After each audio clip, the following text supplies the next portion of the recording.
So I wanted to talk about the fact that being a good girl is boring and it does require a lot of delayed gratification because Hmm. you don't get the attention. And I'm fine with not having attention right now, but a couple of years ago, it's all I wanted. But at the same time, I didn't like showcasing my body. And so it would be frustrating to sit there, be covered up, be a good girl, mind your business, not go to bars because I wanted people to like me, wanted people to think I was cool. I wanted to live a fun life. I actually partied. I think I was 15 to 19 years old, and I partied a little bit in college for a year or two. But I was miserable. I wasn't happy.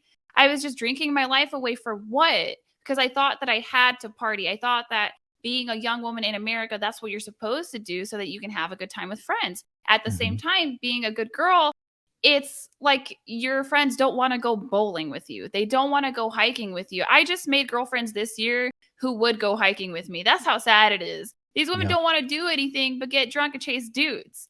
And Hmm. that can be frustrating for you as a woman who's trying to live a different life, but it's just part of it. And I wanted to talk about the whole promiscuity and the pair bonding thing.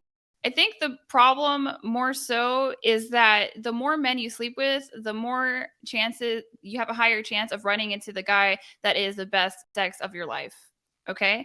But if you don't get that commitment from him and then later on you try to date, you're always going to know that the person that you are with is not the best sex of your life. That's why I try to encourage women to pursue wholesome chat because you really need that physical attraction and being satisfied in the bedroom to be incentive for arguments. If I wasn't attracted to my husband in the way that I am and is very serious, I don't know that I would have tolerated some of the ups and downs of our relationship. And that's what I think pair bonding would be. And men, if you're trying to wife a girl up, trying to have her glued to you, seriously, put it on her.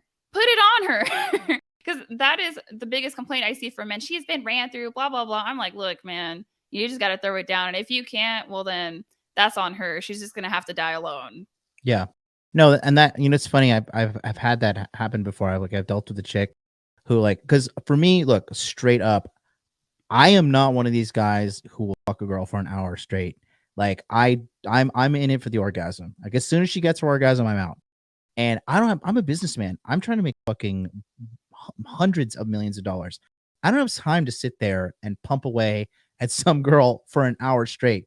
This girl that I was dating, she had dated a guy who fucked her for an hour straight, and I could tell that she just wasn't fully sexually satisfied by me. And I was just like, look, that's your life. You fucked this up. Like I said, you can hit him up, you can go back to him. But where did the guy live? Some fucking shithole, had no job, had no interest, or no, had a job, but had no money, was not really interested in her.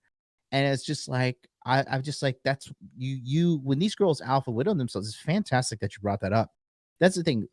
When these girls go out and sample a bunch of dudes, they may date a guy that's super rich, but maybe he's not that great in bed. And then they meet a guy that's great in bed, but maybe he's kind of an asshole. And then they meet a guy who's great relationship material, doesn't make as much money, dick game so, and all she does is further make herself unlovable and undateable. And they don't even realize what they're doing. To an extent, ignorance is bliss because you fucking can't have it all. And that's what these girls want. They want it all. The thing that cracks me up, right? For example, myself, literally self-made millionaire, right? Good looking, 36, still young, still young in manland, in good shape, financially free, remote work. I have a network of men across the planet who fucking love me and respect me, and I love and respect too, right? I'm the fucking shit. And she's mad because, well, sometimes I don't communicate with her as effectively as I should. And it's like, bitch, I'm a fucking self-made millionaire. You're crying in my penthouse right now. Are you serious? But they're delusional. They and that's from sampling all the fucking dicks. Mm-hmm.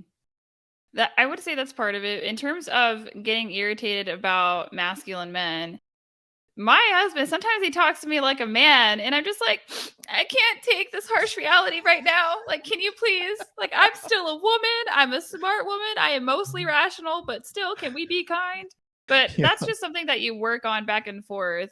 There's some things that he's just not going to change, though. But part of that is frame. You if you keep changing and changing and changing for a woman, she's going to end up leaving you. Robert Kiyosaki talks about that, where he did the betatization by 1,000 concessions. That's real. You do not want to do that. Yeah, no. And it's because the thing is, you're constantly conceding to a creature that really doesn't know what the fuck she wants. Like, bottom line, like, they just don't know what they want, and it's asinine to consistently chase after a woman's validation.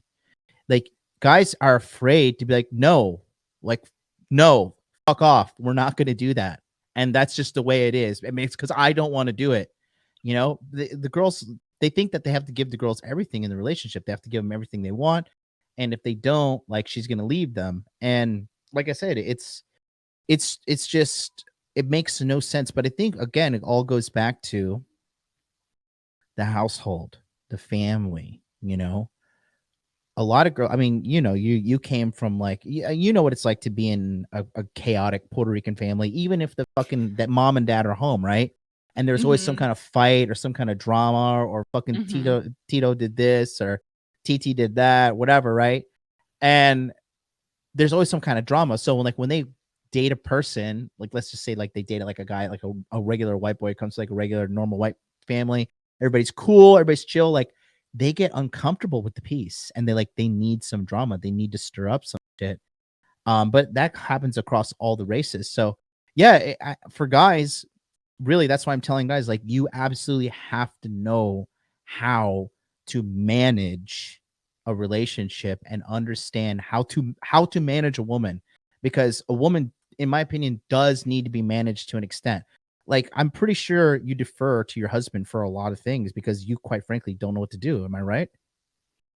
I think it depends, because I'm not chained up in here. I have autonomy. I Yes, am of course. basically pretty much just asked to not behave in any way that is detrimental to our relationship. As long as it's not detrimental, then we're pretty much good to go. But there are things that I ask him. I don't know how people are going to interpret this, but I Mhm. genuinely ask him fashion advice. Should I wear this dress? Should I wear that one? Should I have this Mhm. lipstick? Is this lipstick too strong? What should I do with my hair? And he'll tell me, but women would think that that is him dressing me up like a doll. But in reality, I actually really enjoy his fashion sense and I want to hear about it. But there's other things too. So, for example, like, sometimes it's hot. I actually don't feel like wearing a bra. And there's some fabrics that you can get away with, and there's some patterns that you can get away with too, right? That you don't see that. So I'll put it on. I'm like, hey, am I showing? Am I not showing? He says, yeah, you're showing. I'm like, okay, let me go put something on. And those are just normal points of concession, because some women these days, they would battle with him about not wearing a bra. I'm like, girl, come on. There are bigger things to argue about. When it comes to major life decisions, of course, I absolutely defer to him. I tell him all the time, because sometimes he'll ask me what I want and I don't know what I want. So I'm like, no, this is on you. Whatever you want, that's what's going to happen. And women, too, sometimes we just need a decision to be made. It doesn't matter necessarily that it's the right one or the wrong one, because you don't know sometimes until a man chooses and then you see the outcome. But we just need you to make a choice, because we're riddled with anxiety and we want a path. It doesn't matter what the path is. And we trust you to make a reasonable decision.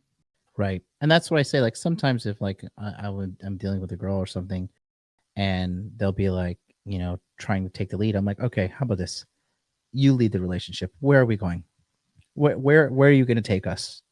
Honestly, if your husband came up to you, where would you go? Like, do you even know? Like, do you know where to start? No, I don't want to be in charge.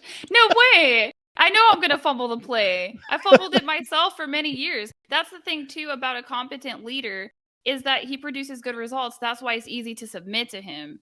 Now, if you submit to the wrong guy, that's on you for being a pendeja. Okay, you got to make wise decisions with the man that you choose to lead you. But his results are just better than mine. Now, in some situations where my results are better, then I'll take a leadership role. But that's normally about social nuance, how he's handling his female coworkers, things like that.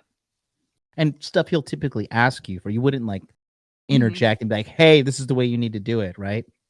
Oh, definitely not. He wouldn't tolerate it anyway. Even if I Mhm. tried, it wouldn't happen.